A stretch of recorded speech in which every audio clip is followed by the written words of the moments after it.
گاهی براتون پیش میاد ماشین تو شتابگیری کوب داره یا مصرف بالای سوخت دارین یا دود سیاه از اگزوز خارج میشه.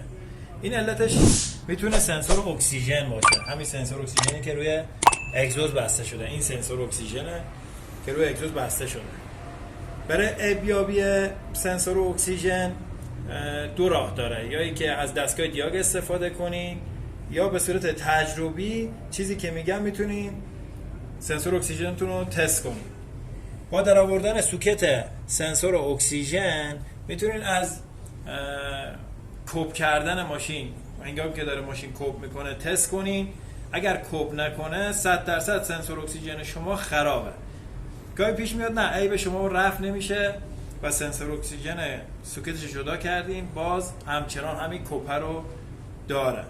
دیگه اون موقع باید از دستگاه دیاگ استفاده کنین و اون پارامترهای استانداردی که روی دستگاه دیاگ نشون میده رو باید در نظر بگیریم و اقدام به تعویض سنسور اکسیژن بکنیم. گاهی هم پیش میاد سنسور اکسیژن سالم باشه، اون موقع باید با دستگاهی به نام تست سیم کشی رو تست کنیم.